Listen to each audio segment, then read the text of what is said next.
Please help us welcome our very special guest, the director of the film, Rory Kennedy, and the star of the film, Laird Hamilton. Woo! Laird over here, Rory right here. Okay, perfect. Oh my God. Well, I mean, naturally, when you see a film like this, I mean, I was joking with my wife and with David Nugent and some friends of ours. I said, the scenes in this movie where you think Rory is like Kubrick when they say he faked the moon landing. You know, like, this is fake, this movie. It's not even real. And you see people who have this just preternatural athletic ability that they combine. They just have some innate, gyroscope in their body and in their head, and they combine it with all this incredible level of training to achieve what you've achieved. I mean, you're probably like the closest I've ever met to Tarzan in my whole life, you know what I mean? And have you been told that your whole life? But people just, to this day, they're just amazed that you do this. They had a cage for me. But I broke out, so. But I married Jane. She's somewhere out here. Jane's out there. So Jane's having a drink back there by the Finlandia wagon or whatever. But seriously, like, your whole life, have people just told you that they think that what you do, because it's so unique, it seems to normal people, so dangerous and so, so thrilling. I was mentioning to Laird while we were screening the film, I said, Montauk has a very, very storied surf culture. People love to surf and things like that, and they take it very seriously. They love to surf here. But the waves are, what would you say, like 6 feet, 8 feet, 10 feet? You know, and for you, when did you begin to want to take this to the highest limit of doing this? Like, well, what age were you? Well, I first of all, I had the fortune to grow up on a very aggressive beach in Hawaii, probably one of the most dangerous beaches at the time, and it's where all the greatest surfers came from all over the world to kind of prove themselves, it's called the Pipeline Beach on the North Shore of Oahu. And so, when I was 3 years old, I was on the beach watching the greatest surfers in the world walk through our yard and then go out and kind of test their skills at the pipeline. And I think that, it's like being, growing up and watching Babe Ruth go to the park. You're kind of like, hey, I'm going to play baseball and I'm going to be a great baseball player, but being on that beach and then having I think I had a predisposed to be a little bit of a daredevil. So it was a bad combination. Well, you in the film. In the film, they show you. In the film, they show you. You're getting the crap beat out of you at school, and you're getting smacked around a few times when you go home. And do you think that contributed to your kind of toughness and to your, or did it contribute to your wanting to escape into some world that you could have some kind of joy in, or both? Well, I think I probably like to be in an environment. If I was going to get smacked around, I wanted to get rewarded. So I found that in the ocean, I got smacked around. But if I did, on land, I'd get smacked around whether I did the right thing or not. But in the ocean, if I did the right thing, I wouldn't get smacked around as much. So right. In a way, it was a much more fair environment, maybe the ocean.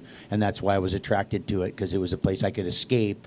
But then I would be rewarded also, first of all, for taking the risk and dealing with the punishment, but I get the reward of the success. You can help me with some of these pronunciations. Is it peahi? Yeah. So peahi is when you devise. I mean, correct me if I'm wrong. Forgive me. I saw the movie like a couple of hours ago at home, and already I'm forgetting something. But that's where you and your team, so to speak, devise the tow out. Yeah. Like it's like that line in Chinatown when they say, if you can't bring the water to the city, we'll bring the city to the water. You know what I mean? If we can't bring the wave to the people, we're going to bring the people to the wave. You go out there. How long was that training period for you to perfect that technique of surfing? Well, the interesting thing is that we developed it on the North Shore of Oahu, and so we started doing it there, and we'd only implemented it for a season, and then we discovered the wave that was the perfect wave for using it. So it was an interesting process, because we got the technique to be able to get pulled onto these giant waves, and then we discovered the perfect place for it.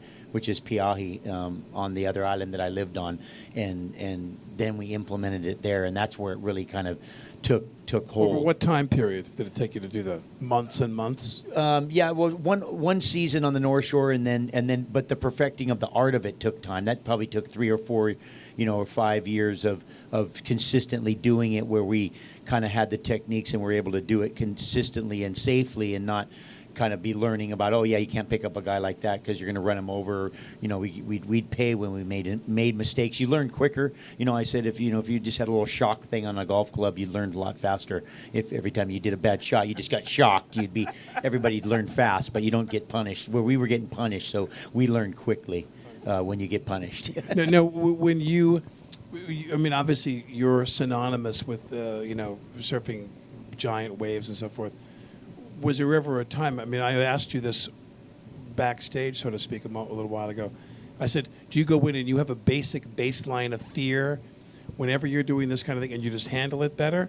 Or do you not have any fear, and then every now and then you sit there and go, oh God, what have I got myself into?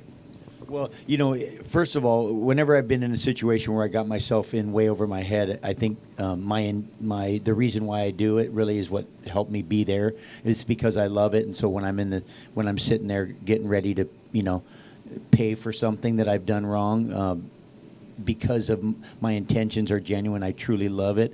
Then I know why I'm there. I'm not just doing it because people think it's cool or something like that. And then when I get there, I'm like, well, why am I here? I know why I'm there when I take it. But my relationship, I think, with fear started at such a young age, from being rescued on the beaches when I was 3 and 4. And when you're young, the power of your fear is so much greater. And I think I kind of cultivated a relationship with that fear, and which I was able to kind of turn it into heightened awareness and become super high, super aware, and actually slow time down, which helps you make the right decision. So through speeding up the process of what's going on in your mind, you gain time. So then I can make decisions because I'm assessing quicker. But fear is the driving force behind that. And I always tell people, if you want to see what fear does, just watch an antelope run away from a lion or a cheetah. Fear is a pretty powerful emotion. Now, Rory, with this movie, the first thing I thought about on a technical level, there's 2 things that came to mind. First was, when you make a film like this, do you have to go out and shop around for specific cinematographers that can shoot? I'm assuming you have to get people who specialize in this kind of cinematography, correct? Yeah, well, I have to say that Laird has had a lot of experience making films. He didn't have any editorial control on this film, and he was very generous in opening up his address book, even with people who didn't necessarily have the closest relationship with him still. And really, was so generous in terms of trusting that whatever film I was going to make was going to be a film that he could support in some way, shape, or form. But I went to Laird because he's had so much experience in making these films and shooting this footage, and said, who do you think is the best cinematographer to shoot this? Because I've never shot this before. And we ultimately worked with Don King, who was an amazing cinematographer, and he goes into those waves that Laird is surfing down, and he's got flippers on, and he is in the middle of that wave, and he shoots it. And what's he on, a jet ski? Well, he'll be in the water. He'll be on a jet ski, and like that last shot we filmed from a helicopter. Right. We did some drone shooting on this, and certainly, part of my interest in making this film was that it was a new challenge for me, because I'd never made a film where we were going to be filming out on water and 80-foot waves, and no idea how to do that, and I thought it would be an interesting thing to try to figure out. And Alice, well, she also stole the photographer too. After I did. She took her. She took him away now. Yeah. King. He's now working. He works with you now. He's doing your next movie. Yes. Yeah. Exactly. Right. He's a little upset about it. That's true. Your next movie, which is about ice cream. Something very landlocked. NASA. No, I'm sorry, Lhasa. Okay.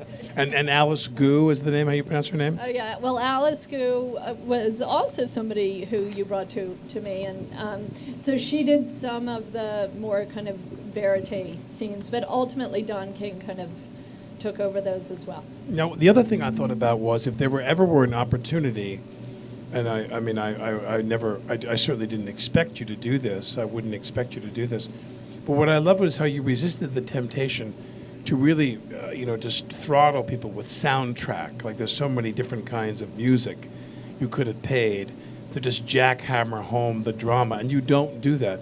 Who helps you with scoring your films, and who scored this film? Yeah, well, the music was really important, and there were some parts of the kind of more traditional surf genre that we wanted to celebrate and respect, Right. and certainly music was one of them. And so we ended up working with Randall Poster, who's a great music supervisor who played a big role, and his partner Megan Currier was really terrific, and Nathan Larson did original the composing for the film, and he was amazing.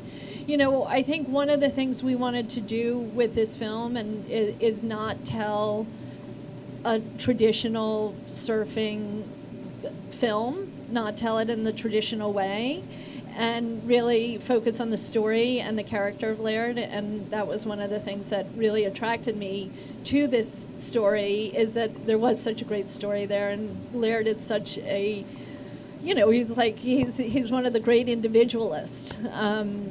And so we really wanted to focus on those elements while still celebrating the more traditional elements of the surf genre. So the big waves and the great music and focusing on the soundtrack. Well, this subject, surfing and his career and his life, the movie's going along and we're like 30 minutes into it. I'm going, wow, she hasn't played Born to Be Wild. I'm like, let's give her an Oscar just for that. I thought there's so many like cliched music. Discipline. Exactly. There's so many. You go ahead, David. So what's it like for you to see this film, Laird? I guess you've seen it a couple times now, or what was it like the first time to see it? Well, it's obviously an emotional. Every time I see it, I feel it. It's obviously it's my life, and I see my mother. I see heavy waves that I've ridden and ones that have ridden me, and so it's always emotional. I think it'll always be emotional. I don't think I could probably see it 1,000 times, and it would definitely it'll definitely affect my spirit. What kind of changes have you seen in surf culture over your life? I'm just curious. From my perspective, I grew up in the 60s when, there was a lot of more, like Rory said, individualism. Everybody looked uniquely different, and everybody had their own style, and and it seems that things have gotten a little bit more homogenized, where, the emulation of the guys that are good and everybody riding the same kind of equipment and just all of the same maneuvers being done. Sometimes it's almost hard to differentiate one from the next. I see, you see the industry of surfing also change.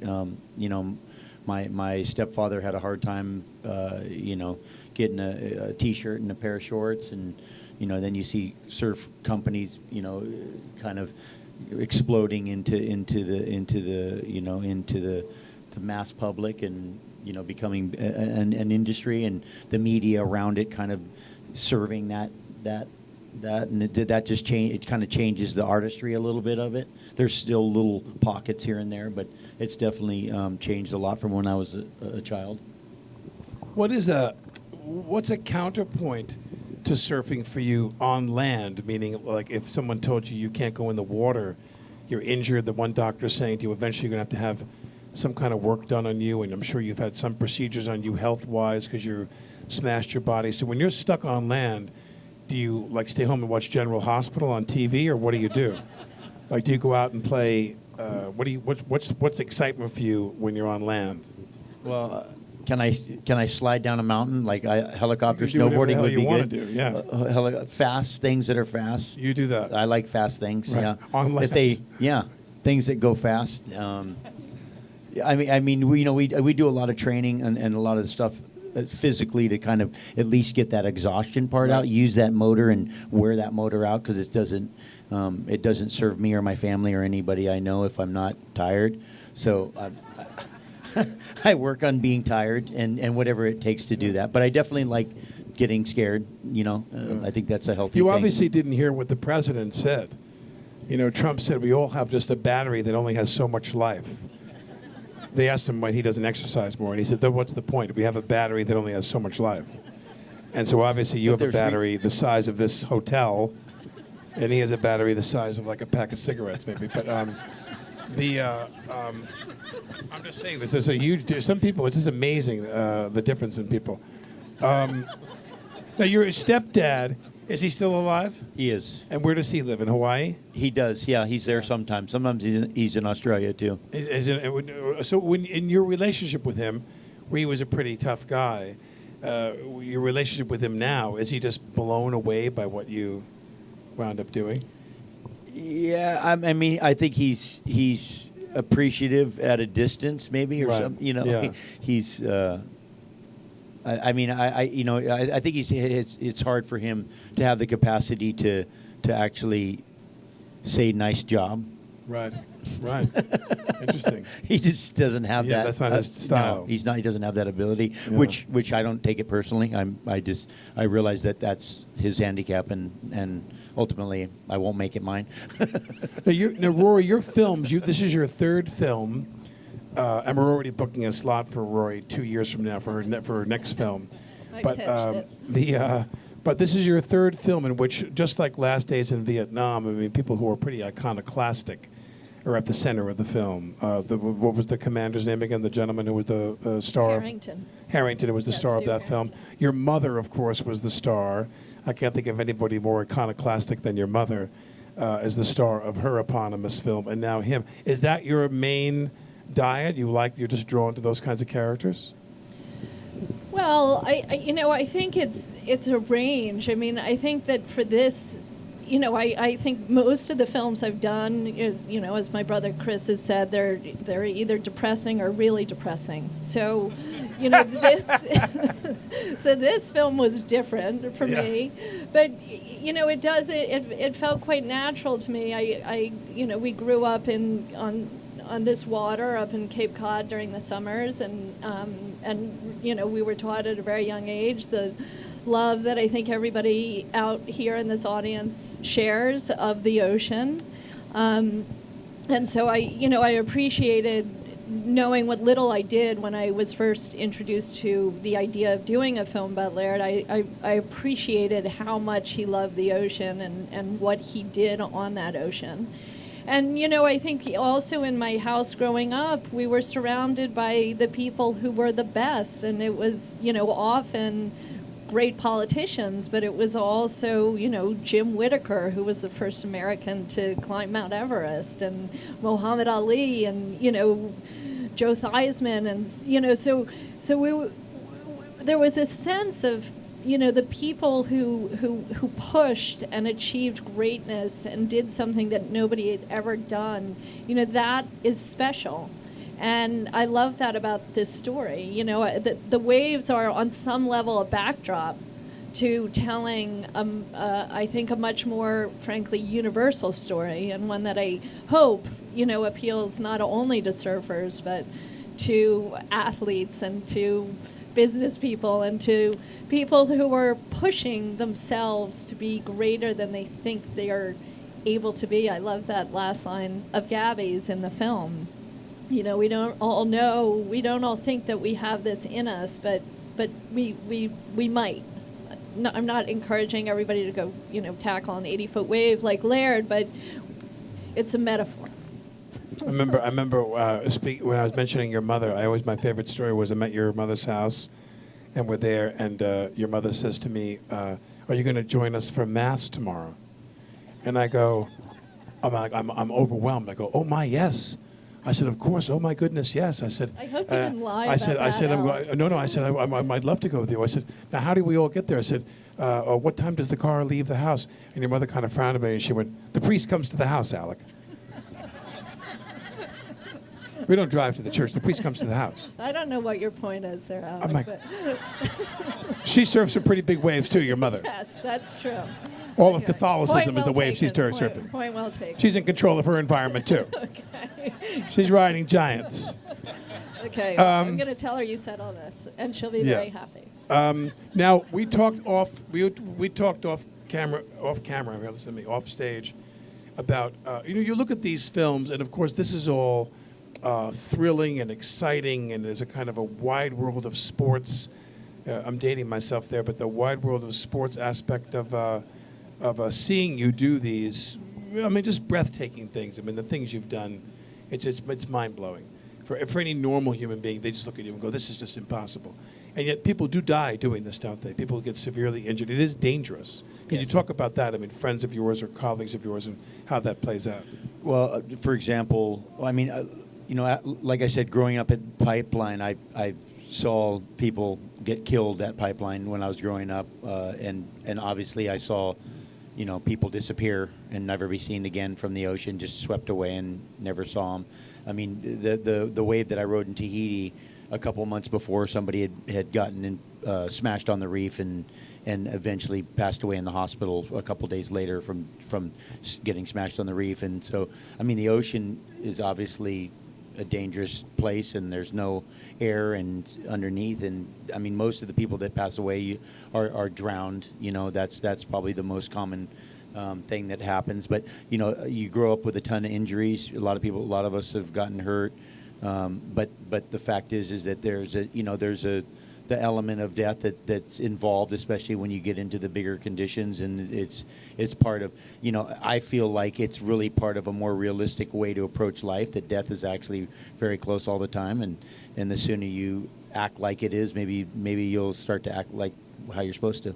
What part of the world would you say, in terms of not just the location but the season as well, has the most reliable surf as far as you're concerned?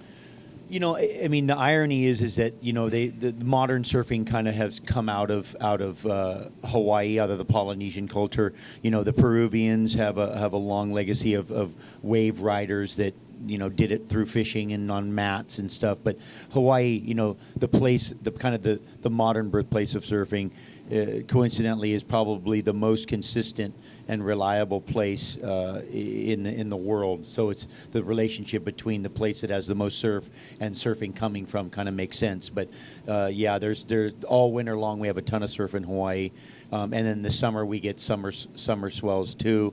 I mean, the fact is there's surf everywhere all over the world, and you have Indonesia and Australia. Someone told me Portugal you can surf. Portugal has a couple giant waves in Portugal. All of the Atlantic, Morocco, Spain, France. I mean, you have a ton of surf. All of those. Again, it's just all seasonal. So this, in the southern hemisphere, it's our summer, it's their winter, and then our winters. The surf comes to our hemisphere in the wintertime when all the storms come that dump the snow. Those are the same storms that produce the surf in Hawaii and Northern California and Mexico and so on. And you were mentioning that you surfed, the longest ride you've had was in Peru. Yeah.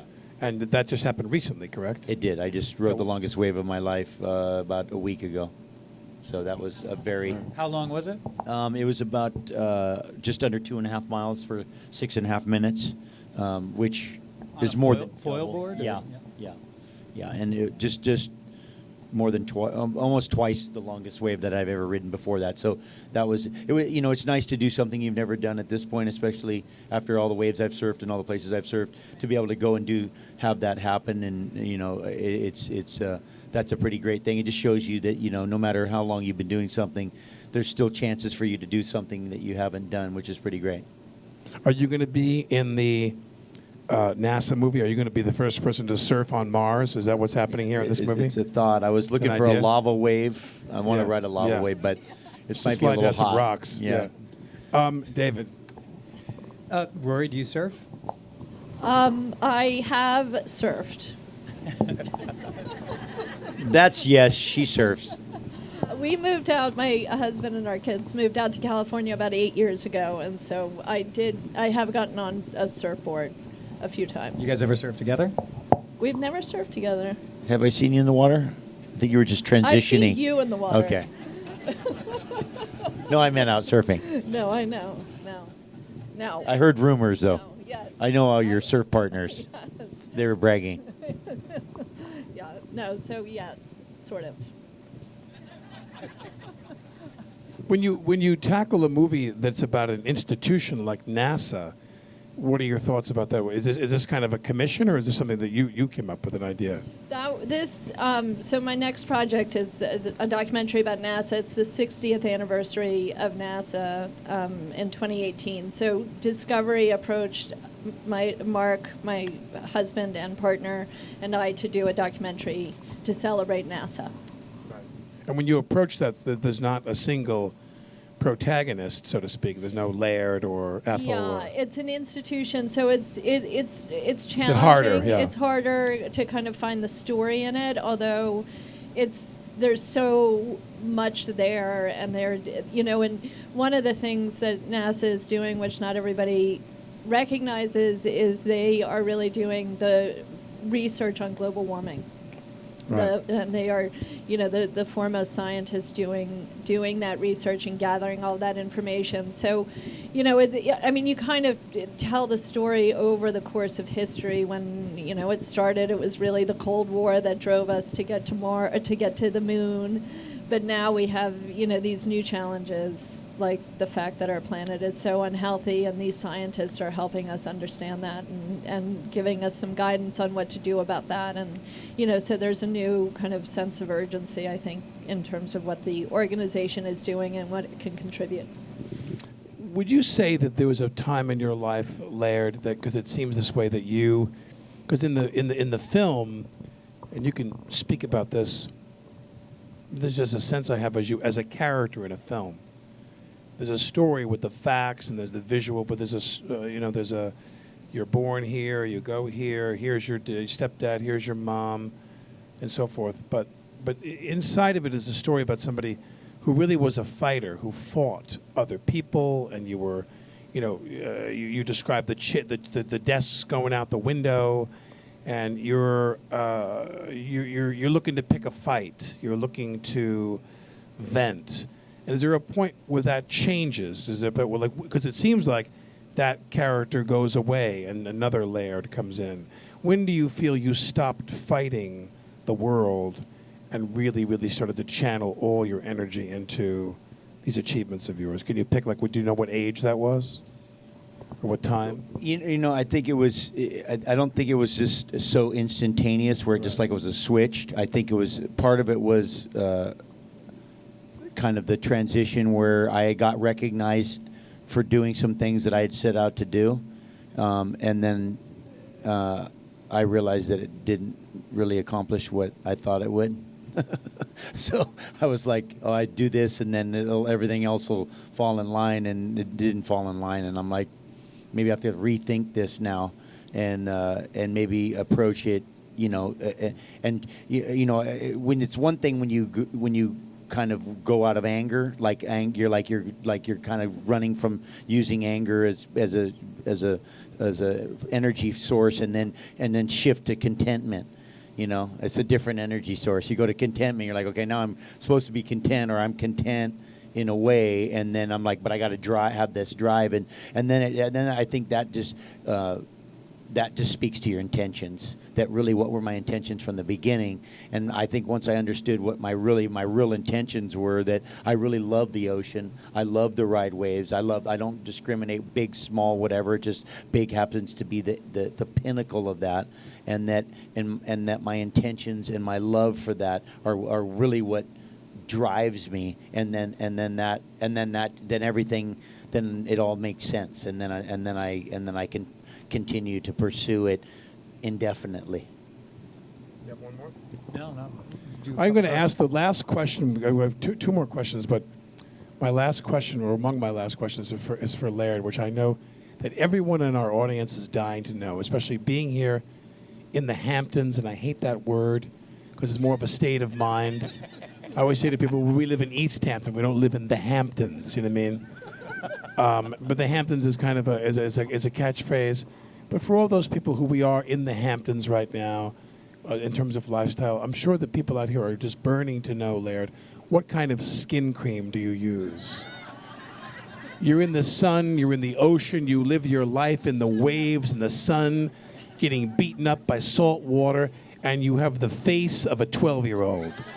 the skin of a 12-year-old boy. What kind of sunblock and skin cream and skin regimen are you on, Laird? Tell us. Absolutely none. Absolutely nothing. Laird, you bastard.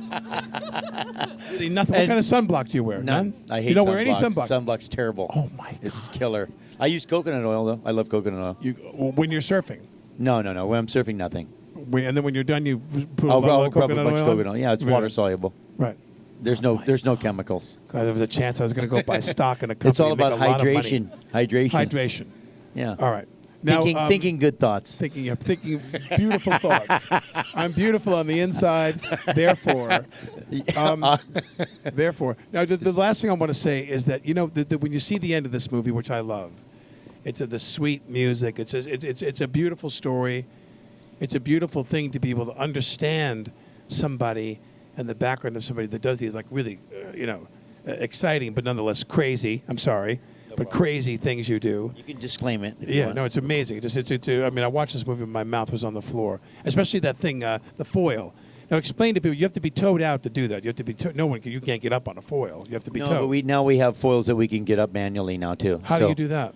You just paddle and then lift up and fly. Really? Yeah. Now, who designed the foil? I mean, basically, you're on a surfboard, and underneath it is a garden shovel. I mean, how does that work? Yeah. How did that work all out? great ideas, Alec, Yeah. come out of boredom. Right, right. Some Bored in the middle of Peruvian summer, guy like, hey, I'll take slipped this and fell on a shovel and garden I'll shovel. just put it underwater and fly Yeah. on it. Some Peruvian guy slipped on a piece of wood with a garden shovel. But who designed the foil? Well, the foil itself has been, hydrofoils have been around for a really long time. Our specific foil came from a device that was built for behind a ski boat for just sitting on and getting towed around. And then since then, we've evolved it to something that we can ride waves. But the easiest way to understand it is that ultimately it's an airplane, a miniature airplane that's connected to your board with a strut, and then you fly the airplane by your balance. And so we're really flying an airplane underwater. That's how that. And then as soon as you leave the water, you lose all the surface tension, which is the friction. That's why it's so fast and so good for extremely rough conditions and bigger surf, and even smaller surf. Well, I just want to say, at the end of this movie, the beautiful ending of this movie, the lesson that I took from it, what I saw from it, is that really what defines you is that the wave quits before you do. The wave gives up before you do. You're riding this wave, and it's going, and it seems like you're competing with the wave. And you see this part, you can help me with this, where it seemed like you were the wave was about to overtake you, and you're kind of like, like you were, there's some kind of movement you're doing. Away. That you didn't want to let it get away. And then all of a sudden it goes, and the wave is literally like, okay, Laird, you got it, man. I tap out. You won. And the wave quits. And I want to say that must be an amazing feeling for you. It is a good feeling. To be the man who the wave gives up before you do. That's pretty awesome. Anyway, thank you all for coming. Let's have a special thank you to our guests, the great Laird Hamilton, the great Rory Kennedy. Thank you all for coming. Thank you. Thank you. Thank you, Alec. Thank you. Thank you, David.